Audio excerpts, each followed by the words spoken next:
Hello दोस्तों, मैं आशीष कुमार अपने YouTube channel Bihar GK tricks में आपका स्वागत करता हूं।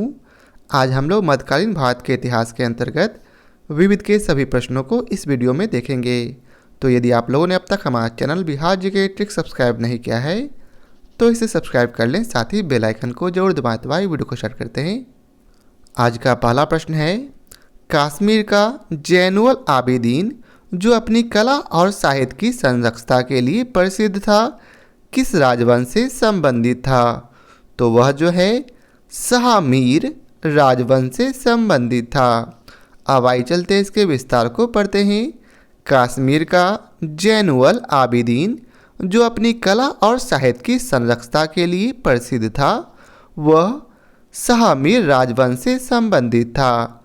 जैनुल आबिदीन को कश्मीर का अकबर कहा जाता है। इसने महाभारत एवं राजतरंगिणी का फारसी भाषा में अनुवाद करवाया था। अब अगला प्रश्न है, चित्तौड़ में किसने प्रसिद्ध कीर्ति स्तंभ बनवाया? तो इसका उत्तर है राणा कुंभा ने। चित्तौड़ में राणा कुंभा ने प्रसिद्ध कीर्ति स्तंभ बनवाया था। राणा कुंभा ने मालवा के शासक महमूद शाह को पराजित कर 1448 ईस्वी में चित्तौड़ में एक कीर्ति स्तंभ की स्थापना की थी। राणा कुंभा ने साहित्य में रुचि रखते हुए प्रसिद्ध कीर्ति गीत गोविंद पर टीका लिखी थी। अब अगला प्रश्न है, मदुरै की सल्तनत का संस्थापक कौन था? तो इसका उत्तर है जलालुद्दीन अहसान। मदुरै की सल्तनत का संस्थापक जलालुद्दीन अहसान था। अब अगला प्रश्न है, अगले प्रश्न में आपको मिलान करना है, तो आप लोग प्रश्न को ध्यानपूर्वक पढ़कर इसका मिलान कर लें। यदि आपको और समय चाहिए तो वीडियो को पॉज कर लें। अब आइए चलते इसके सही कोड को जानते हैं। तो इसका सही कोड है ऑप्शन ए। अब आइए चलते इसके विस्तार को पढ़ते हैं। सूरसेनी यह मथुरा और उसके आसपास का क्षेत्र से संबंधित था। वहीं अर्धमागधी जो है अवध और बुंदेलखंड से संबंधित है। मागधी बिहार से और महाराष्ट्री बराड़ से संबंधित है। अब अगला प्रश्न है, मिराज उल आशिकीन दक्कनी उर्दू का पहला वर्तमान कार्य लिया गया? तो इसका उत्तर है गीजू दर्ज के द्वारा। मिराज उल आशिकीन दक्कनी उर्दू का पहला वर्तमान कार्य गीजू दर्ज से लिया गया है। अब अगला प्रश्न है, विलियम डेरिम्पल की किताब सिटी ऑफ जीनस किस भारतीय शहर से संबंधित है? तो यह जो है दिल्ली से संबंधित है। अब अगला प्रश्न है, निम्न युग्मों में से कौन सुमेलित हैं? आपको बतलाना है। तो इसका सही उत्तर है ऑप्शन डी, अर्थात 2, 4 और 5 सही है, बाकी ये दोनों जो हैं वह गलत है। अब आइए चलते इसके विस्तार को पढ़ते हैं। अहल ए हदी यह मौलाना शिवली नुमानी की। नजवा उल उलमा यह सैयद नजीर हसन की। अहमदिया आंदोलन यह मिर्ज़ा गुलाम अहमद की है। अहमदिया आंदोलन का प्रारंभ 1889 ईस्वी में पंजाब के गुरुदासपुर जिले के कादिया नामक स्थान से प्रारंभ हुआ था। अहमदिया आंदोलन का मुख्य उद्देश्य था मुसलमानों में इस्लाम के सच्चे स्वरूप को बहाल करना एवं मुस्लिमों में आधुनिक औद्योगिक और तकनीकी प्रगति का धार्मिक मान्यता देना था। अब अगला प्रश्न है, ख्याल गायकी से संबद्ध प्रसिद्ध जयपुर अतरौली घराना की स्थापना का श्रेय निम्न में से किसको दिया जाता है? तो इसका उत्तर है अलादिया खान को। ख्याल गायकी से संबद्ध प्रसिद्ध जयपुर अल रौली घराना की स्थापना का श्रेय अल्लादिया खां को दिया जाता है। अब अगला प्रश्न है, मराठों के उत्कर्ष के महत्वपूर्ण कारक क्या थे? तो इसका सही कोट है ऑप्शन ए, अर्थात ये सभी इसके महत्वपूर्ण कारक थे। अब आइए चलते हैं इसके विस्तार को पढ़ते हैं। मराठों के उत्कर्ष के महत्वपूर्ण कारक थे महाराष्ट्र की भौगोलिक स्थिति, तात्कालिक धार्मिक आंदोलन, शिवाजी द्वारा दक्षिण के शासकों से आर्थिक एवं सैन्य सहायता प्राप्त करना एवं शिवाजी का जुझारू व्यक्तित्व एवं औरंगजेब की हिंदू विरोधी नीति। अब अगला प्रश्न है, चित्तौड़ का कीर्ति स्तंभ किसके द्वारा निर्मित कराया गया था? तो यह जो है राणा कुंभा के द्वारा निर्मित कराया गया था। चित्तौड़ का कीर्ति स्तंभ राणा कुंभा द्वारा निर्मित कराया गया था। राणा कुंभा ने अपनी प्रबल प्रतिद्वंदी मालवा के शासक को परास्त कर 1448 ईस्वी में चित्तौड़ में एक कीर्ति स्तंभ की स्थापना की थी। राणा कुंभा ने साहित्य में रुचि रखते हुए प्रसिद्ध कृति गीत गोविंद पर टीका लिखी थी। अब अगला प्रश्न है, बहावी आंदोलन के निम्नलिखित नेताओं को काल क्रमानुसार सजाएं। तो इसका सही उत्तर है ऑप्शन डी, अर्थात सबसे पहले सईद अहमद, उसके बाद विलायत अली, इनायत अली, मकसूद अली और लास्ट में अब्दुल्ला है। बहावी आंदोलन के नेताओं को काल क्रमानुसार को इस प्रकार सजाया जा सकता है। सबसे पहले इनायत अली, उसके बाद विलायत अली, फिर इनायत अली, उसके बाद मकसूद अली और लास्ट में अब्दुल्ला। बहावी आंदोलन ईरान से प्रारंभ हुआ था।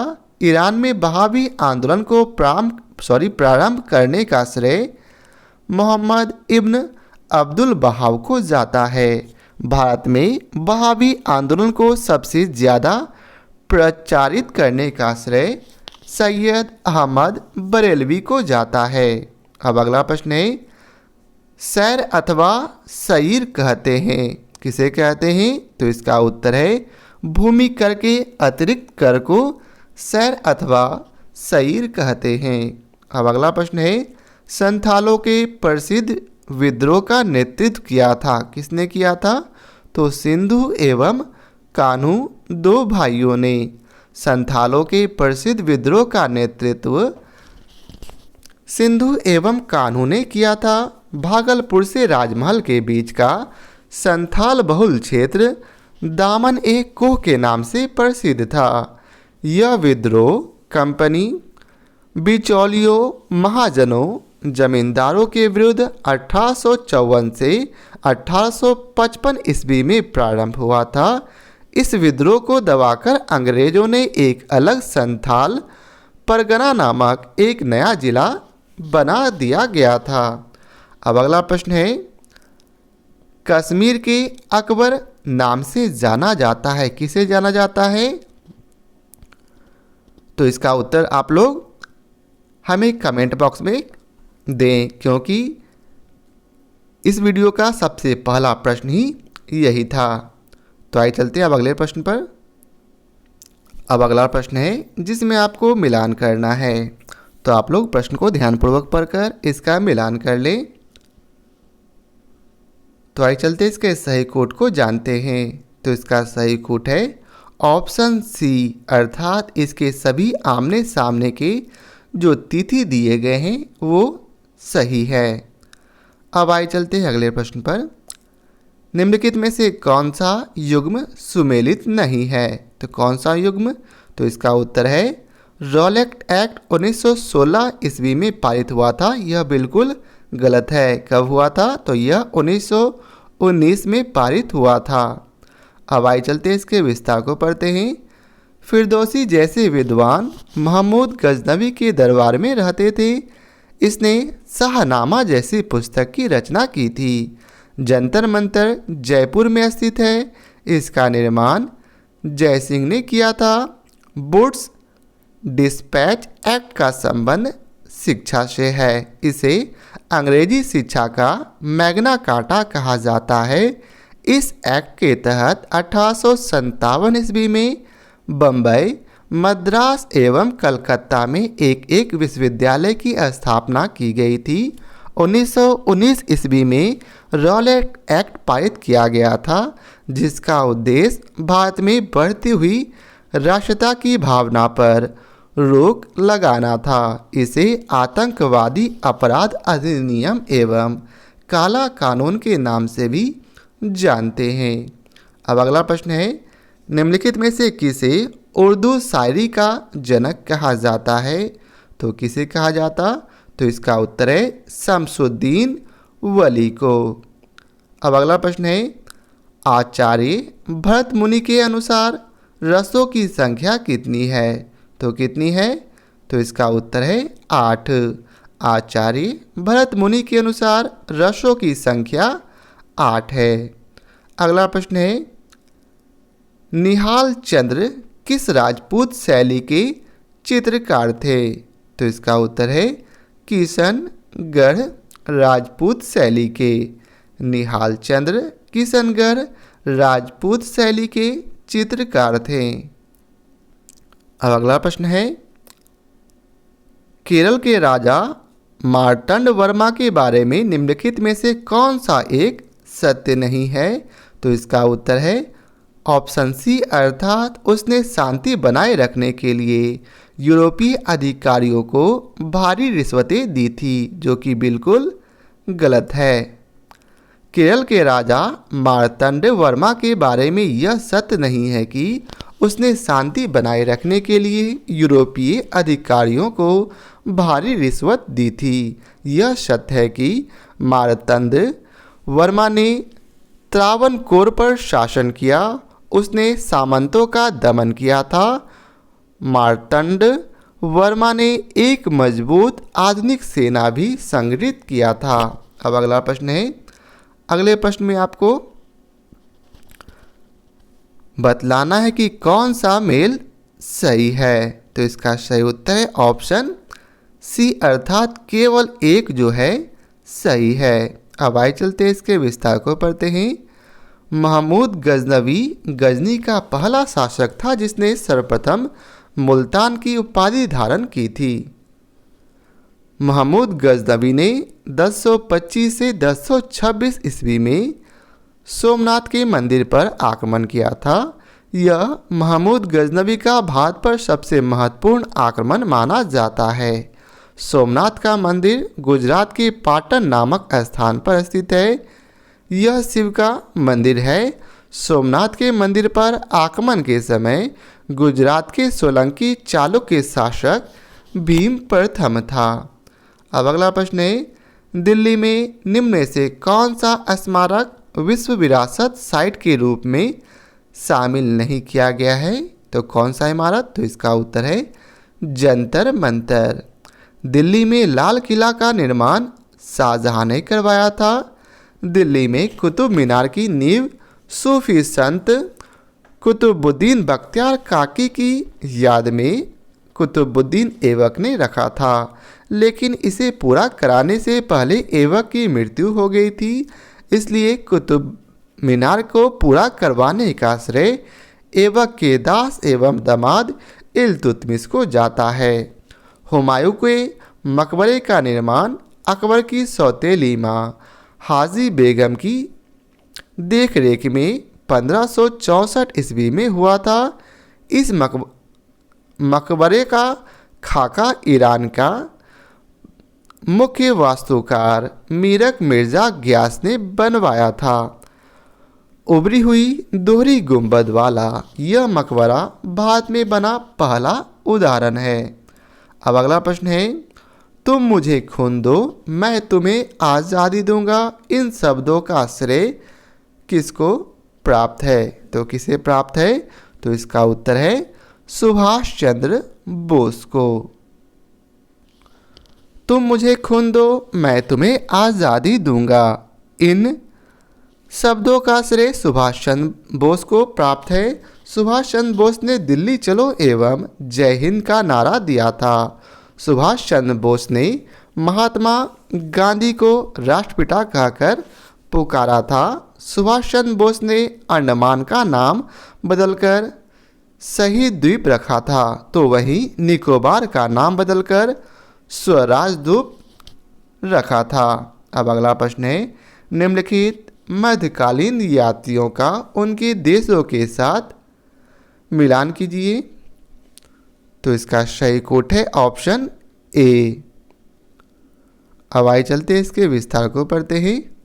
सॉरी, इसमें विस्तार नहीं दिया गया है, तो ऑप्शन ए में क्या क्या है तो मिलान कर लेते हैं।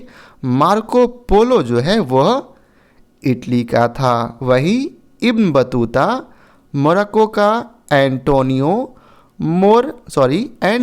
मोनसेरेट यह जो है स्पेन का, और आखिरी जो है महमूद वली बाल्खी जो है बल्ख का था। अब अगला प्रश्न है, इसके ऊपर अपनी विजय को निशानी के रूप में राणा कुंभा ने चित्तौड़ में विजय स्तंभ का निर्माण कराया था। तो इसका उत्तर है मालवा का महमूद खिलजी। मालवा के महमूद खिलजी के ऊपर अपने विजय को निशानी के रूप में राणा कुंभा ने चित्तौड़ में विजय स्तंभ का निर्माण 1448 ईस्वी में करवाया था। राणा कुंभा ने साहित्य में रुचि रखते हुए प्रसिद्ध कृति गीत गोविंद पर टीका लिखा था। गीत गोविंद जैसी पुस्तक की रचना जयदेव ने किया था। जयदेव जैसे विद्वान सेन वंश के शासक लक्ष्मण सेन के दरबार में रहते थे। अब अगला प्रश्न है, इन शहरों में से कौन सा एक है जहां ऐतिहासिक स्मारकों की अधिकतम संख्या है? तो इसका उत्तर है दिल्ली। अब अगला प्रश्न है, अगले प्रश्न में आपको मिलान करना है, तो आप लोग प्रश्न को ध्यानपूर्वक पढ़कर इसका मिलान कर लें। अब आइए चलते हैं इसके सही कोट को जानते हैं। तो इसका सही कोट है ऑप्शन ए। अब आइए चलते हैं इसके विस्तार को पढ़ते हैं। अप्रैल 1576 ईस्वी में राणा प्रताप और मुगल के बीच हल्दी घाटी का युद्ध हुआ था, जिसमें मुगल विजयी रहा था। मई 1611 ईस्वी में जहांगीर ने नूरजहां से विवाह किया था। फारस के शाह अब्बास ने जून 1622 ईस्वी में कांधार पर अधिकार कर लिया था और 14 अप्रैल 1680 ईस्वी में शिवाजी की मृत्यु हुई थी। अब अगला प्रश्न है, निम्नलिखित में से कौन सा अंचल 17वीं में सोरा, नील एवं अफीम के एक साथ उत्पादन के लिए प्रसिद्ध था? तो इसका उत्तर है बिहार। सोरा, नील एवं अफीम का उत्पादन बिहार में होता था। सोरा जो भारत में मुख्यतः बारूद बनाने के एक उपादान के रूप में प्रयुक्त होता था तथा जिसका डच एवं अंग्रेज व्यापारी बाहर के लिए निर्यात भी करते थे। अब अगला प्रश्न है, नई दिल्ली स्थित जंतर मंतर जिसमें वास्तु संबंधी खगोल विज्ञान उपकरण मौजूद है को किसके द्वारा बनवाया गया था? तो इसका उत्तर है महाराजा जय सिंह द्वितीय के द्वारा। नई दिल्ली स्थित जंतर मंतर जिसमें वास्तु संबंधी खगोल विज्ञान उपकरण मौजूद है, इसे महाराजा जय सिंह द्वितीय द्वारा बनवाया गया था। अब अगला प्रश्न है, हवा महल का निर्माण किसने किया था? तो इसका उत्तर है महाराजा सवाई प्रताप सिंह ने। हवा महल का निर्माण महाराजा सवाई प्रताप सिंह ने करवाया था। अगला प्रश्न है, चित्तौड़गढ़ किस वंश की राजधानी थी? तो यह जो है हारा वंश की राजधानी थी। अगला प्रश्न है, टावर ऑफ विक्ट्री जय स्तंभ किस राज्य में स्थित है? तो यह जो है राजस्थान में स्थित है।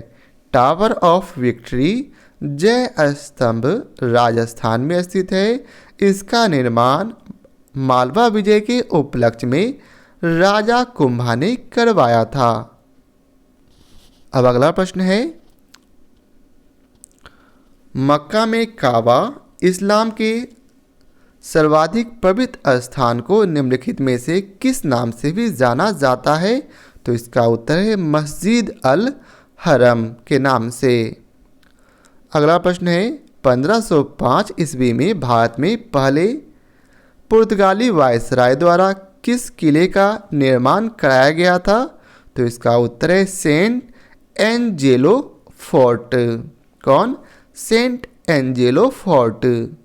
अगला प्रश्न है, महाराजा सवाई जय सिंह द्वारा निर्मित जंतर मंतर क्या है? तो यह जो है एक खगोलीय वेधशाला है। क्या है? खगोलीय वेधशाला। अगला प्रश्न है, जोधपुर के किले का निर्माण किसने किया था? तो याद रखेंगे, जोधपुर के किले का निर्माण राव जोधाजी ने किया था। जोधपुर का किला जोधपुर में स्थित है। इस किला का निर्माण राव जोधाजी ने कराया था। अगला प्रश्न है, किस वस्तुकला खगोलीय उपकरणों का एक संग्रह है जिसे महाराजा जय सिंह द्वितीय द्वारा बनाया गया था? तो इसका उत्तर है जंतर मंतर जो दिल्ली में है। तो यह था मध्यकालीन भारत के इतिहास का विविध का आखिरी प्रश्न। तो आशा करता हूँ आप लोगों को हमारा यह वीडियो पसंद आया हो। यदि आप लोगों को हमारी यह वीडियो पसंद आया हो तो इसे लाइक और शेयर ज़रूर करें। तो आज के लिए बहुत बहुत धन्यवाद।